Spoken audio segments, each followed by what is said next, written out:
पिछली बार के लेक्चर में हमने प्लेटो की शिक्षा के सिद्धांत का शिक्षा दर्शन के बारे में चर्चा की थी।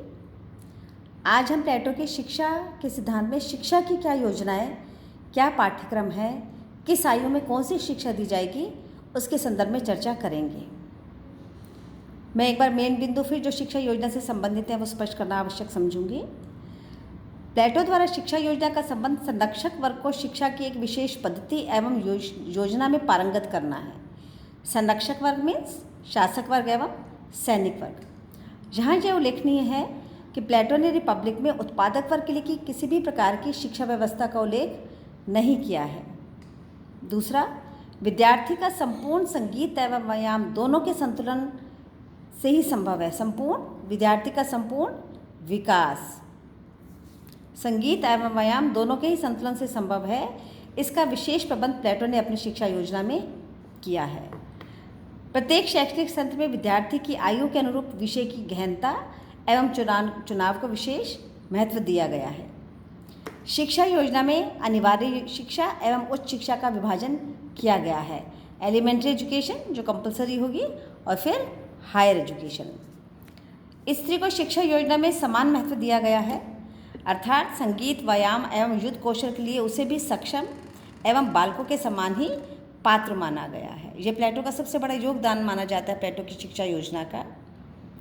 रिपब्लिक में वर्णित शिक्षा योजना में प्लेटो की रचना लॉज में वर्णित शिक्षा योजना से भिन्न है। जहाँ प्लेटो रिपब्लिक में संरक्षक वर्ग के लिए शिक्षा व्यवस्था की योजना बताते हैं, वहाँ लॉज में सर्वव्यापी एवं सब वर्गों के लिए वो शिक्षा की व्यवस्था का प्रबंधन करने की बात करते हैं। प्रथम के 7 वर्ष बालक राज्य के द्वारा राज्य नियंत्रित, राज्य निर्देशित व्यवस्था में अपने माता या परिवार या जो व्यवस्था उसकी देखरेख के लिए की जाएगी उसके सानिध्य में रहेगा, जिससे वो अपने स्थान के, अपने देश के, अपने क्षेत्र के इतिहास के बारे में जानकारी प्राप्त कर सकता है।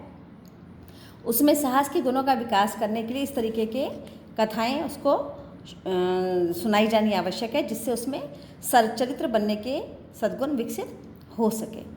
7 वर्ष की अवस्था में वो अपनी औपचारिक शिक्षा में प्रवेश लेता है। 7 वर्ष की आयु तक उसको औपचारिक शिक्षा नहीं दी जाएगी।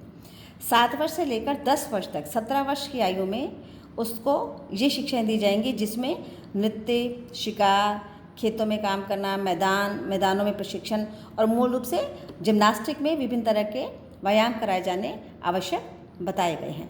क्योंकि प्लेटो का तर्क है कि ये शारीरिक सौष्ठव और शारीरिक विकास के सर्वोत्तम अवस्था है, इसलिए इसमें मेन जो मूल वृत्तियां हैं उनको उजागर होने का अवसर दिया जाना चाहिए।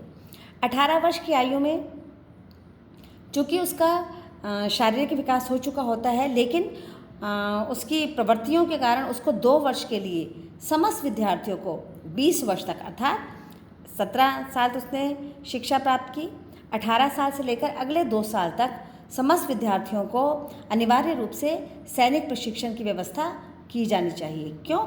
जिससे उसमें चरित्र, अनुशासन, आत्मसंयम के सद्गुणों का विकास हो सके। यहाँ पर प्लेटो किसी भी प्रकार का स्त्री और पुरुष में भेदभाव नहीं करते हैं, अर्थात 20 वर्ष तक की आयु तक अनिवार्य शिक्षा सबके लिए सुलभ है। ध्यान दें, ये व्यवस्था संरक्षक वर्ग के समस्त बालकों के लिए है। 20 वर्ष की आयु में एक वृत्त स्तरीय परीक्षा का आयोजन किया जाएगा, जिसमें उत्तीर्ण विद्यार्थी उच्च शिक्षा हेतु पात्र माने जाएंगे एवं अनुत्तीर्ण जो होंगे विद्यार्थी होंगे वह व्यवसायी बनेंगे, छोटे व्यापारी बनेंगे, कामगार बनेंगे और उत्पादक के रूप में उत्पादक वर्ग की रचना के पात्र माने जाएंगे एवं योद्धा होने के योग्य वो नहीं माने जाएंगे, अर्थात उनको क्रमोन्नत नहीं किया जाएगा।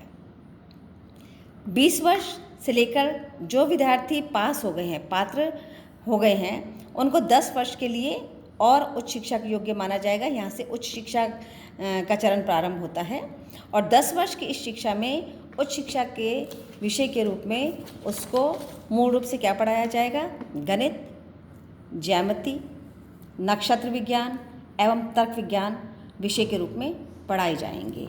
यहाँ लोक सेवकों के प्रशिक्षण का भी चरण माना गया है, क्योंकि 30 वर्ष की आयु में फिर एक वृत्त स्तरीय परीक्षा का आयोजन किया जाएगा। जो इस परीक्षा में अनुत्तीर्ण होगा वह अधीनस्थ अधिकारियों के रूप में राज्य को सेवाएं प्रदान करेगा।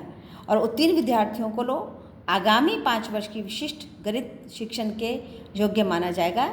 अब उनकी आयु हो जाती है 30 + 5 मतलब 35। 5 वर्ष के इस काल में उत्तीर्ण विद्यार्थियों को गणित के साथ द्वंद्वात्मक का ज्ञान एवं विज्ञान का विषय अध्ययन करना होगा। यहाँ प्लेटो का मानना है कि चूंकि 35 वर्ष तक किसी भी व्यक्ति ने सिर्फ शिक्षा प्राप्त की है, समस्त प्रकार के शास्त्रों का ज्ञान प्राप्त किया है, उससे सामाजिक जीवन का अनुभव नहीं है।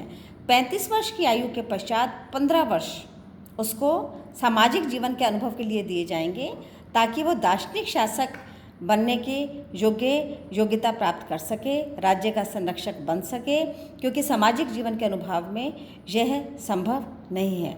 वस्तुतः यह योजना आदर्श राज्य के लिए सर्वोत्तम शासक के चयन की एक प्रक्रिया के रूप में भी स्वीकार की जाती है।